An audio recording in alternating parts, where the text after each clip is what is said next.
Mari kita berdoa.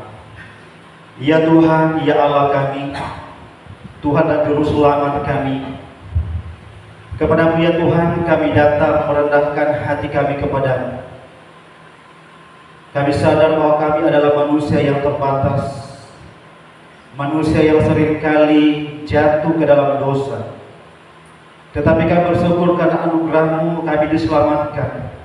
Dan saat ini ya Tuhan, kami rindu membuka hati kami untuk menerima kebenaran firman-Mu.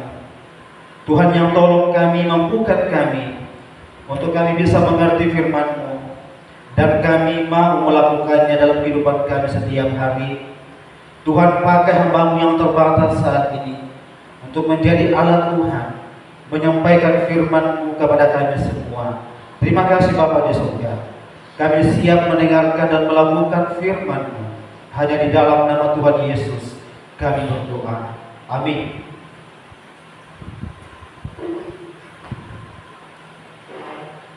Shalom jemaat Tuhan. Puji Tuhan, hari ini di minggu yang terakhir di bulan 5 kita bisa berjumpa kembali. Semua karena kemurahan Tuhan, dan selamat datang kepada seluruh jemaat, dan juga bagi jemaat yang baru atau sudah lama tidak datang dan hari ini ada kembali ya. Mungkin kembali ke kampung halaman, dan puji Tuhan hari ini kita boleh kembali bersama-sama duduk di tempat ini untuk memuji, menyembah Tuhan dan mendengarkan firman-Nya hari ini. Nah, Bapak Ibu Saudaraku yang terkasih dalam Tuhan, dalam tema kita di bulan Mei ini, sebagaimana yang kita ketahui bahwa kita sedang membahas yaitu tentang Kristus di dalam keluarga atau Kristus di dalam rumah tangga. Dan 3 kali hari ini berturut-turut sudah dibahas tentang topik tersebut, dan pada hari ini kita akan membahas yaitu topik yang terakhir berkaitan dengan Kristus di dalam keluarga kita. Mari Bapak Ibu Saudaraku, kita buka Alkitab kita di dalam Galatia pasalnya yang ke-6. Galatia pasalnya yang ke-6, ayat 2, 3 dan ayatnya yang ke-9, 10. Jadi dari 2, 3 kita melangkah ke 9 dan 10. Jika Bapak Ibu Saudaraku sudah mendapatkannya, mari semua kita bangkit berdiri untuk menghormati akan firman Tuhan ini. Dan seperti biasa kita akan baca secara bergantian. Saya mengawalinya dan nanti jemaat Tuhan yang akan melanjutkan di ayat selanjutnya. Firman Tuhan berkata demikian: bertolong-tolonganlah menanggung bebanmu, demikianlah kamu memenuhi hukum Kristus.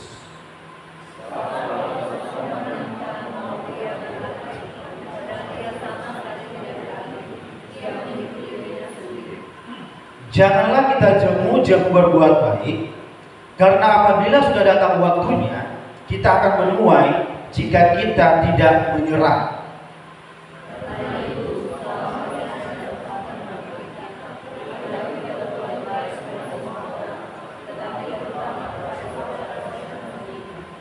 Oke, silakan dulu kembali Bapak Ibu. Yang berbahagia adalah kita yang mendengarkan firman Tuhan, kemudian melakukan firman di dalam kehidupan kita. Jemaat yang terkasih dalam Tuhan, kita tidak bisa memungkiri bahwa keluarga kita seringkali tidak pernah luput dari yang namanya persoalan hidupnya. Keluarga kita tidak pernah luput yang namanya masalah. Keluarga kita tidak pernah luput yang namanya kesulitan. Ada begitu banyak persoalan, ada begitu banyak masalah, ada begitu banyak kesulitan demi kesulitan yang seringkali kita hadapi di dalam keluarga kita.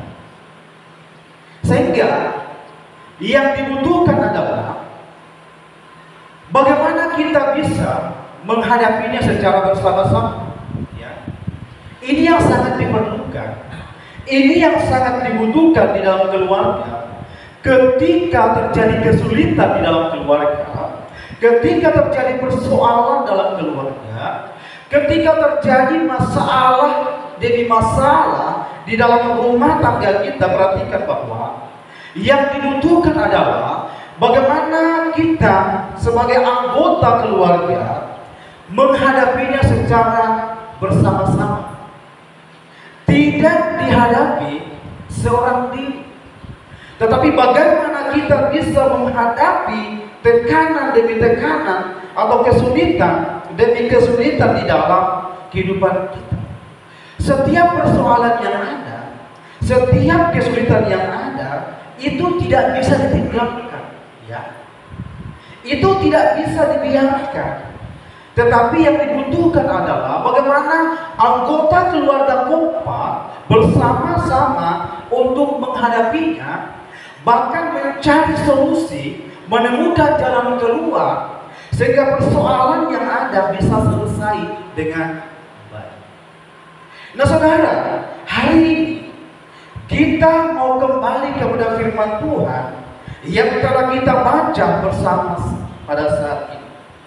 Melalui pembacaan kita hari ini, Bapak Ibu Saudara, ada beberapa tips atau cara bagaimana kita menghadapi bersama kesulitan demi kesulitan yang terjadi di dalam keluarga kita. Perhatikan di dalam ayat yang kedua pembacaan kita dikatakan begini: bertolong-tolonganlah menanggung bebanmu, demikianlah kamu memenuhi hukum Kristus. Saudara perhatikan bahwa sebelum kita masuk di dalam pasal yang ke-6 ini, kita tidak terlepas dari pasal yang ke-5 ayat 16 sampai ayat yang ke-25. Di sana berbicara tentang hidup menurut daging dan hidup menurut roh. Orang-orang yang sudah diselamatkan atau orang-orang yang sudah percaya, maka pasti di dalam hidupnya dia akan hidup menurut roh. Dia tidak lagi diperbudak oleh keinginan-keinginan daging, tetapi dia hidup di dalam roh, sehingga apa yang dia hasilkan itu adalah buah-buah roh. Kalau yang tadinya dia sering berbuat jahat, dan ketika dia sudah berada di dalam Kristus, dia tidak berbuat jahat lagi.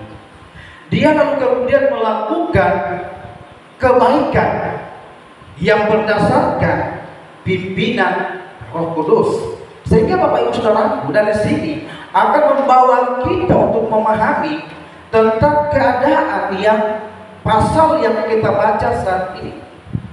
Ini adalah tidak terlepas dari bagaimana orang-orang yang sudah hidup di dalam Tuhan, orang-orang yang sudah dilahir barukan, lalu kemudian dalam hidup mereka menghasilkan buah-buah roh. Itulah yang kemudian membuat mereka bisa menghadapi bersama setiap kesulitan-kesulitan yang ada. Karena Bapak Ibu Saudaraku, ada begitu banyak orang yang kemudian menyalahkan keadaan. Ada begitu banyak orang yang kemudian menyalahkan orang lain. Tetapi perhatikan bahwa anak-anak Tuhan tidaklah demikian, ya. Dia tidak akan pernah menyalahkan siapapun, tidak akan pernah menyalahkan keadaan, tidak akan pernah menyalahkan orang lain, tetapi yang dia lakukan adalah bagaimana dia menghadapi bersama-sama tekanan demi tekanan atau kesulitan demi kesulitan yang terjadi di dalam kehidupan mereka. Perhatikan dalam pembacaan kita dikatakan bahwa bertolong-tolonganlah menanggung beban. Saudara, perhatikan bahwa kata bertolong-tolonganlah ini menunjukkan tindakan yang dilakukan oleh lebih dari satu orang. Ini menunjukkan tindakan saling menolong, ya, saling membantu. Sehingga dikatakan bahwa bertolong-tolonganlah menanggung beban. Mengapa dikatakan dalam pembacaan kita bertolong-tolonganlah? Karena Bapak perhatikan bahwa ternyata ada beban, ada kesulitan, ada tekanan yang sedang dihadapi oleh orang-orang percaya waktu itu. Bukan hanya tekanan dari luar, tetapi juga tekanan dari dalam keluarga mereka. Sehingga Paulus berkata kepada mereka bahwa bertolong-tolonganlah menanggung beban. Dalam artian bahwa kalian harus saling menolong, saling membantu ketika ada orang yang mengalami kesulitan. Kalian harus saling membantu, saling menolong kalau ada orang yang sedang mengalami masalah. Dan saudara perhatikan juga bahwa waktu itu Paulus menyuruh semua orang-orang percaya untuk mengumpulkan bantuan kemudian dikirimkan kepada orang-orang percaya yang ada di Yerusalem waktu itu. Dan jemaat Filipi pun juga didorong untuk mengambil bagian untuk menolong saudara-saudara mereka di Yerusalem waktu itu yang sedang mengalami kesulitan. Nah, Bapak Ibu Saudaraku, dalam hal apa kita saling menolong? Saya sudah katakan tadi bahwa dalam hal menanggung beban, karena beban ini bisa berbicara tekanan, berbicara kesulitan, berbicara pergumulan. Apakah ada di antara jemaat Tuhan yang hadir saat ini berkata, saya sampai hari ini baik-baik saja, saya tidak pernah mengalami kesulitan, saya tidak pernah mengalami pergumulan? Perhatikan Bapak Ibu Saudaraku bahwa sepanjang kita masih ada di tengah-tengah dunia ini, kita akan terus diperhadapkan dengan pergumulan, kita akan diperhadapkan dengan kesulitan, kita akan diperhadapkan dengan tekanan hidup. Tetapi perhatikan bahwa kita sangat bersyukur. Kenapa? Karena Tuhan menghadirkan keluarga kita untuk bisa saling menolong. Tuhan menghadirkan keluarga kita untuk kita sama-sama menanggung kesulitan demi kesulitan di dalam rumah tangga kita. Sehingga Bapak Ibu Saudara bahwa bagaimana kita bisa menghadapi bersama kesulitan di dalam keluarga kita. Perhatikan bahwa harus ada kerjasama yang suami tidak mungkin bisa mengatasi kesulitan di dalam keluarga seorang diri. Ya. Istri pun demikian, tidak mungkin bisa mengatasi kesulitan dalam keluarga. Di dalam mungkin tim pekerja, rekan pelayanan mungkin di kantor, tidak ada satupun yang bisa menyelesaikan persoalan. Caranya bagaimana? Kita membutuhkan orang lain. Kita membutuhkan orang lain untuk kita bisa bekerja sama. Sehingga seberat apapun kesulitan, persoalan, masalah di dalam rumah tangga kita, kalau kita bekerja sama, maka pasti akan ada jalan keluar. Amin Bapak Ibu Saudara. Iya, harus diaminkan.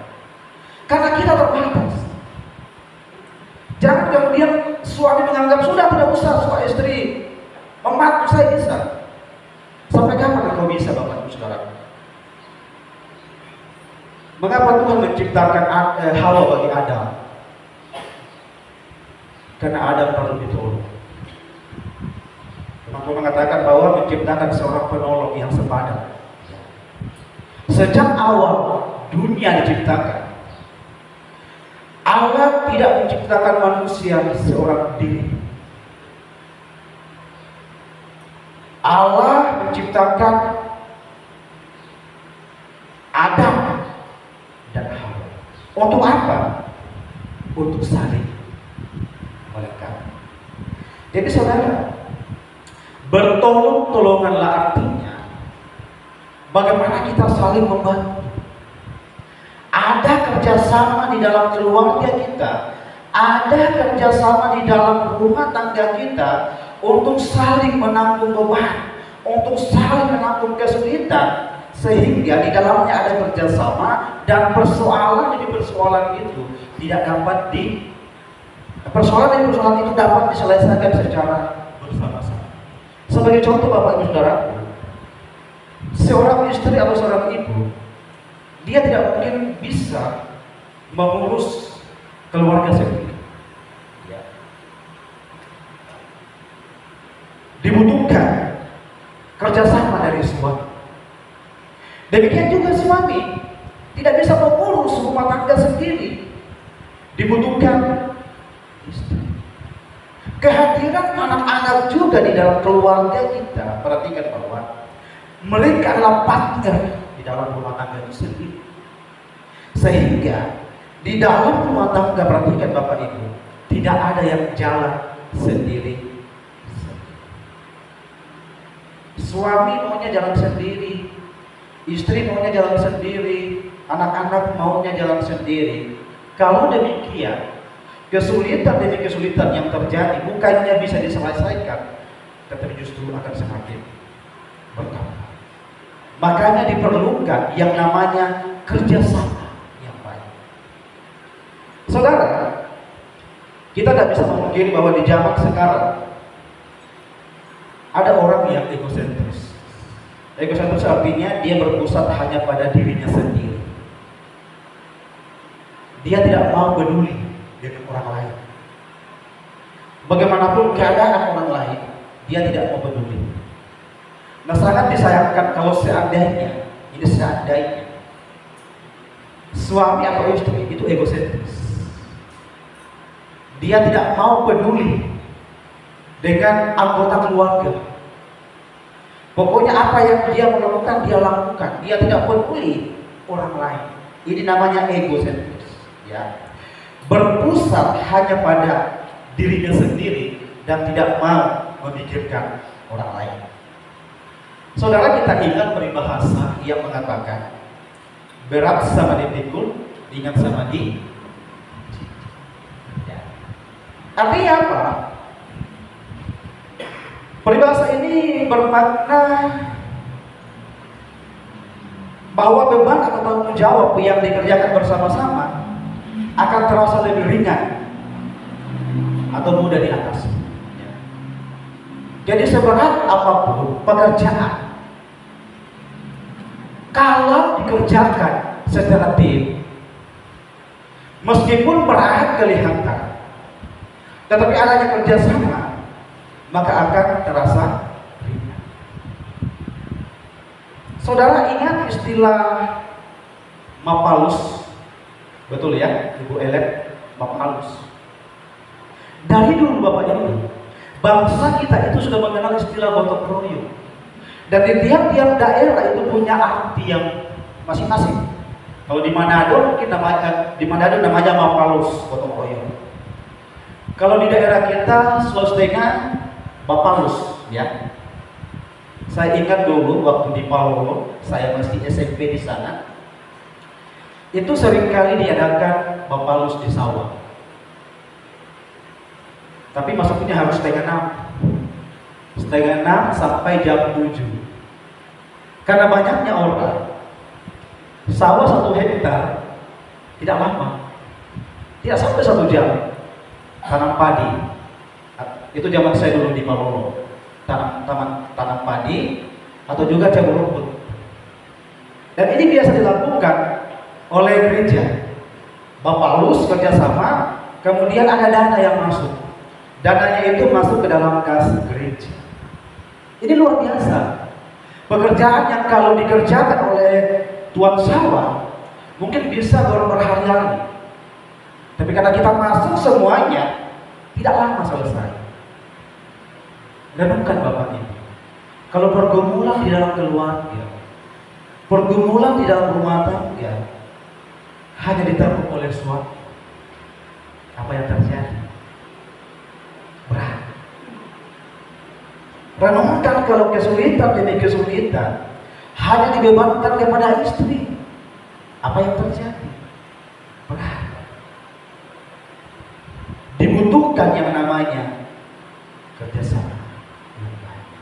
Sehingga ketika terjadi sesuatu persoalan, yang kita lakukan bukan saling menyalahkan, bukan berkata, kan saya sudah bilang dari tadi, jangan begini, ya, bukan seperti itu. Tapi mari sama-sama kita mencari jalan keluarnya. Dan saudara bersyukurlah karena Tuhan hadirkan keluarga di dalam kehidupan kita untuk bagaimana kita sama-sama menghadapi persoalan hidup ini. Bagaimana kita sama-sama menghadapi tantangan hidup yang diingat bahwa keluarga itu, seisi rumah itu adalah tim pelayan di dalam Tuhan. Kemudian di dalam ayatnya yang ketiga, pembacaan kita dikatakan begini. Mari sama-sama kita baca 1, 2, 3. Sebab kalau seseorang menyangka bahwa ia berarti, padahal ia sama sekali tidak berarti, ia menipu dirinya sendiri. Perhatikan Bapak Ibu bahwa kalimat ia berarti itu sama artinya dengan berguna. Ya. Ia berarti bahwa dia berguna, ada gunanya dia. Sesuatu barang itu dikatakan berarti karena dia berguna.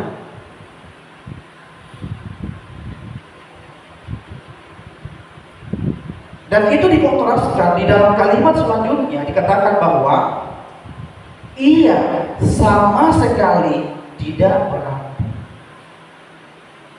Jadi ia berarti artinya dia berguna atau dia berfungsi. Namun dikontraskan dengan kalimat selanjutnya, dikatakan bahwa padahal ia sama sekali tidak berguna, artinya bahwa memang yang tidak berarti atau tidak berguna. Artinya apa Bapak? Ada orang yang merasa dirinya ini berguna. Ada orang yang merasa dirinya ini tahu segalanya, tahu sesuatu, tetapi dia tidak bisa memberikan dampak.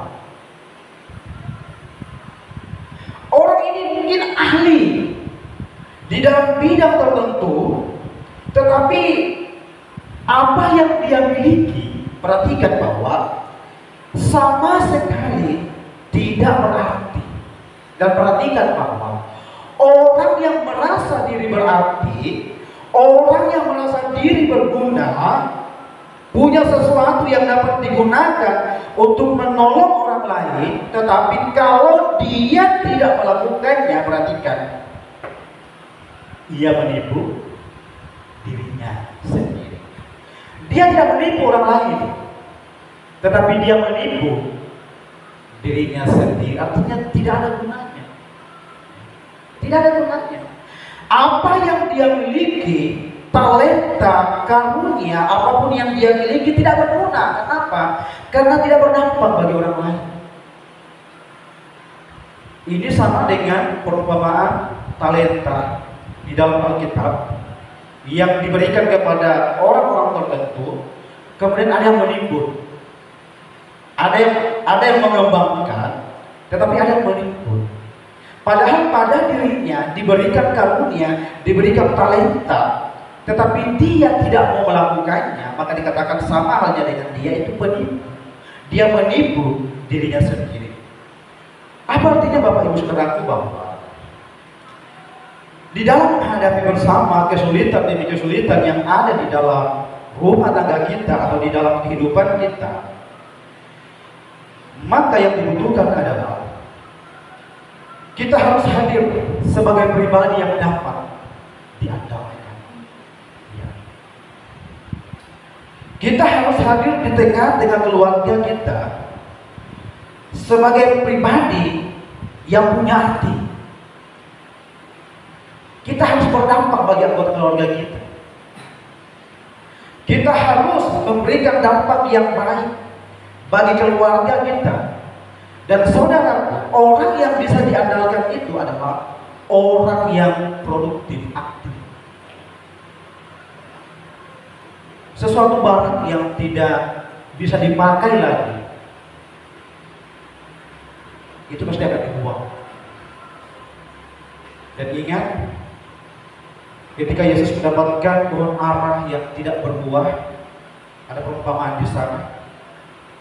Tuannya menebang pohon ara itu karena tidak berarti. Saudara yang terkasih dalam Tuhan, menjadi orang yang berarti di dalam keluarga itu sangat penting. Ketika ada persoalan, ketika ada kesulitan, kita tidak hanya menjadi seorang penonton. Kita tidak mau menjadi pribadi yang selalu menyalahkan orang lain.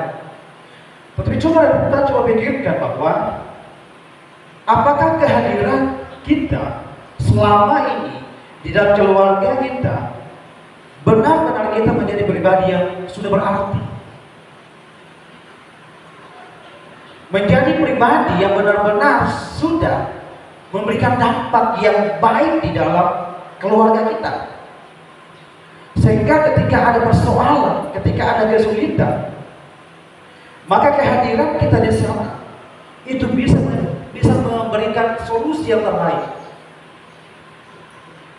sehingga kesulitan demi kesulitan yang terjadi itu bisa teratasi. Sama dengan slogan menghadapi masalah tanpa masalah. Jangan sebaliknya, menghadapi masalah tanpa ribet. Saudara yang terkasih dalam Tuhan, perhatikan bahwa setiap anggota keluarga harus berdampak sesuai dengan porsi mereka masing-masing. Memang setiap kita itu tidak akan memiliki talenta atau karunia yang sama, meskipun kita di dalam keluarga yang sama, kita di dalam satu keluarga yang sama. Tetapi Bapak Ibu bersyukurlah kalau Tuhan menghadirkan kita dalam keluarga kita dengan talenta dan karunia berbeda-beda, sehingga kita pun itu menjadi pribadi yang berdampak bagi keluarga kita. Kita pun menjadi pribadi yang sangat diharapkan di dalam kehidupan keluarga kita, sehingga dalam keadaan suka dan duka, setiap keluarga itu bisa belajar untuk menghadapi persoalan bersama-sama dengan senantiasa mengandalkan Tuhan di dalam kehidupan. Perhatikan Bapak Ibu bahwa kalau kita menjadi pribadi yang bisa berdampak, perhatikan, itu karena kasih karunia Tuhan yang berikan kepada kita. Kita tidak mau menjadi beban bagi orang lain, tetapi kita mau menjadi orang yang berdampak. Artinya bahwa kehadiran kita di tengah-tengah keluarga itu menjadi pribadi yang dapat diandalkan.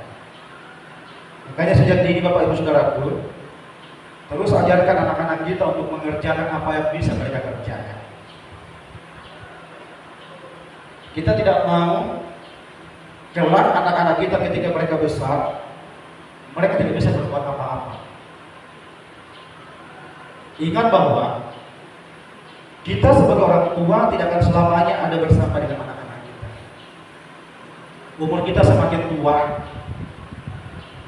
waktunya nanti Tuhan panggil kita kembali ke surga. Anak-anak kita semakin bertambah usia, menjadi remaja, menjadi dewasa, dan kelak juga mungkin kalau Tuhan izinkan mereka akan masuk dalam rumah tangga. Sejak dini ajarkan apa yang bisa mereka kerjakan, apa yang bisa mereka lakukan, supaya kelak hidup mereka juga bisa berdampak bagi orang. Saudara yang terakhir, di dalam ayat yang ke-9 sampai 10, mari sama-sama kita baca 1, 2, 3. Janganlah kita jemu-jemu berbuat baik, karena apabila sudah datang waktunya, kita akan menuai jika kita tidak menyerah. Karena itu selama masih ada kesempatan bagi kita, marilah kita berbuat baik kepada semua orang, tetapi terutama kepada saudara-saudara seiman. Saudara perhatikan bahwa ayat yang ke-9 berkata, janganlah kita jemu-jemu berbuat baik. Jadi ini adalah satu perintah yang dikatakan bahwa janganlah kita jemu berbuat baik. Artinya janganlah kita berhenti untuk berbuat kebaikan. Karena perhatikan bahwa kebaikan atau perbuatan baik yang kita lakukan itu adalah bagian dari buah roh. Kembali lagi kepada pasal 5 pembacaan kita. Saudara bisa melihat di sana tentang orang-orang yang hidup di dalam roh. Apa yang mereka hasilkan? Yang mereka hasilkan adalah sesuatu yang baik, yang mempermuliakan nama Tuhan. Dikontraskan dengan keadaan mereka sebelumnya, ketika mereka hidup di dalam daging, ketika mereka hidup di dalam keinginan hati mereka, kecenderungan yang mereka lakukan adalah kejahatan. Tetapi mereka yang telah hidup di dalam roh, apa yang mereka lakukan? Kecenderungan hati mereka melakukan segala kebaikan. Sehingga perhatikan bahwa perbuatan baik atau kebaikan yang keluar dari diri kita sebagai orang percaya itu merupakan bagian dari buah roh. Dan ini adalah perintah yang harus kita lakukan, bahwa setiap kita orang percaya harusnya menghasilkan buah-buah roh di dalam kehidupan kita. Dan perhatikan saudaraku bahwa berbuat baik itu ada batas waktunya. Karena dikatakan, karena apabila sudah datang waktunya, kita akan menuai jika kita tidak menyerah. Maka yang saya boleh katakan bahwa karena itu selama masih ada kesempatan bagi kita, artinya berbuat baik itu ada batas waktunya. Berbuat baik itu, berbuat baik itu tidak ada batas waktunya. Tadi saya salah mengucapkan. Berbuat baik itu pertama dia adalah bagian dari buah roh yang dihasilkan dari kehidupan kita. Dan berbuat baik, perhatikan, itu tidak ada batas waktunya. Lalu berbuat baik, perhatikan, itu tidak ada masa pada luar sana. Perhatikan bahwa berbuat baik pun itu tidak ada pensiun. Kecuali kalau kita sudah mati, baru kita berhenti berbuat baik, baru kita pensiun dari berbuat baik. Jadi perbuatan baik itu tidak hanya dilakukan 1-2 kali, tetapi dikatakan bahwa terus menerus dilakukan. Karena selama kita ada di dunia ini, Tuhan mau kita itu berbuat baik, menghasilkan buah-buah roh di dalam kehidupan kita. Dan berbuat baik itu bisa melalui nasihat. Berbuat baik bisa melalui buah-buah roh yang kita hasilkan, melalui pemberian kita kepada orang lain. Dan selagi masih ada kesempatan dalam ayat yang ke-10, berbuat baiklah kepada semua orang. Malah kita berbuat baik kepada semua orang. Jadi berbuat baik itu tidak terbatas hanya pada golongan tertentu saja, tapi perbuatan baik kita juga pada semua orang. Namun jangan dilupakan yang utama, kepada saudara-saudara. Dan ini yang dilakukan oleh jemaat Filipi ketika mereka mengumpulkan harta mereka untuk orang-orang percaya di Yerusalem waktu itu yang sedang mengalami kesulitan. Mereka hadir untuk memberikan kebaikan. Jadi kebaikan kita itu harus dirasakan yang pertama-tama adalah saudara-saudara seiman. Siapa saudara-saudara seiman itu? Pertama berbicara keluarga. Kedua berbicara persekutuan kita. Berbicara semua orang percaya. Dan kepada semua orang tanpa batas. Dari sini Bapak Ibu Saudara, kita diajarkan bahwa menghadapi kesulitan dalam hidup ini, kita hadapi bersama-sama adalah harus fokus untuk kebaikan bersama. Kita harus fokus untuk kebaikan orang lain. Dan dikatakan selagi Masih ada waktu. Selagi masih ada waktu dan kesempatan. Jadi selagi Tuhan masih memberikan kita kesempatan hidup di tengah-tengah dunia ini, ada tugas yang harus kita lakukan, yaitu berbuat baik kepada semua orang. Ayat yang ke-8 dikatakan begini, sebab siapa yang menabur dalam dagingnya, ia akan menuai kebinasaan dari dagingnya. Tetapi siapa yang menabur dalam roh, ia akan menuai hidup yang kekal dari roh. Jadi jelas bahwa perbuatan baik yang kita lakukan itu adalah taburan kita untuk Tuhan. Saudara bisa menolong orang lain yang di dalam kesulitan, itu adalah investasi kita untuk kemuliaan Tuhan. Banyak orang yang tidak ragu menginvestasikan harta mereka untuk masa depan. Namun bagaimana dengan berbuat baik? Apa kita rela mau menginvestasikannya itu untuk orang lain? Saudara, kita kenal Bunda Teresa, seorang pribadi yang menyerahkan hidupnya untuk Tuhan. Dia menjangkau orang-orang yang tidak terjangkau. Dia hadir di sana untuk menabur kebaikan. Demikian juga dengan kita. Kehadiran kita di dalam keluarga kita harusnya menjadikan kita sebagai pribadi yang fokus untuk menghadirkan kebaikan. Sehingga kesulitan demi kesulitan yang terjadi itu dapat kita alami.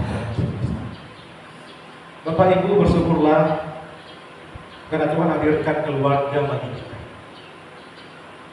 Keluarga yang dimana mereka setia, kita setia untuk berdoa bersama. Setiap ada pergumulan, setiap ada tantangan, perhatikan bahwa kepala keluarga ajak keluarga kita untuk berlutut di bawah kaki. Kepala keluarga, ketika terjadi persoalan, masalah di dalam keluarga, kita adalah pemimpin, kita adalah imam yang harus berdiri di depan, kemudian mengajak semua anggota keluarga kita untuk bagaimana kita bisa berdoa.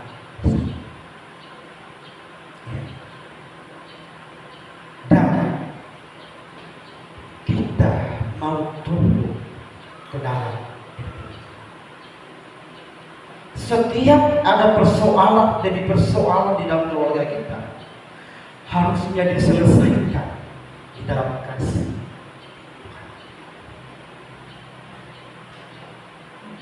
Tidak ada yang kemudian merasa paling benar. Tidak ada yang kemudian merasa bertahan pada posisinya. Sudah, saya yang paling benar, dia yang salah, dia yang seperti ini. Perhatikan Bapak. Iblis bukan menjadi pemicu persoalan dalam rumah tangga kita, tetapi dia bisa memakai orang-orang yang keras hatinya untuk menjadi sumber perpecahan. Suami yang punya hati yang begitu keras, perhatikan, kuasa kegelapan bisa makan.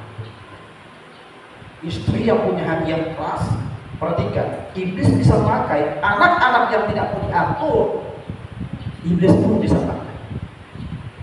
Nah, bagaimana caranya? Kepala keluar, perhatikan bahwa kalau ada persoalan, kalau ada kesulitan dalam rumah tangga, bawa istri dan anak-anak untuk berdoa. Serahkan semua ketidakmampuan kita kepada Tuhan, dan percayalah bahwa engkau akan mengalami kemenangan bersama dengan Tuhan. Apakah Bapak Ibu Saudaraku punya jam-jam doa bersama dengan keluarga? Apakah Bapak Ibu Saudaraku punya mesbah doa di dalam keluarga? Ayo mari bangun Desbado. Karena melalui Desbado itu kita akan sharing bersama tentang pergumulan-pergumulan yang kita alami dalam keluarga kita. Hal-hal yang mungkin membuat pertumbuhan kerohanian kita jalan tepat. Ceritakan dalam Desbado keluarga.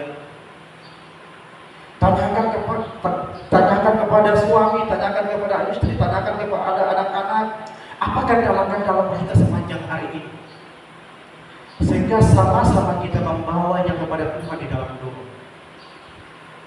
Tapi soalnya adalah kalau di dalam rumah tangga tidak ada Desbado, ini masalah.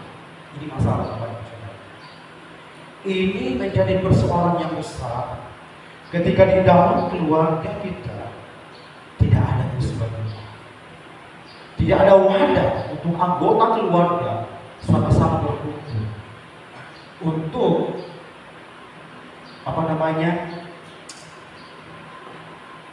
merenungkan segala yang mereka alami dalam kehidupan mereka, sehingga harapan kita bahwa ketika ada Desbado di dalam keluarga kita, ada kebersamaan, ada kedekatan kembali antara suami istri, antara orang tua dan anak, ada kedekatan kembali. Itulah fungsi Desbado di dalam keluarga. Jadi 3 hal yang kita pelajari hari ini untuk menghadapi persoalan secara bersama-sama di dalam keluarga kita. Yang pertama, silakan Bapak Ibu dibaca dengan suara yang keras. Yang pertama, 1, 2, 3. Yang kedua,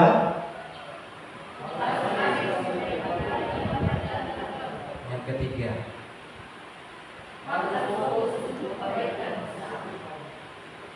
amin.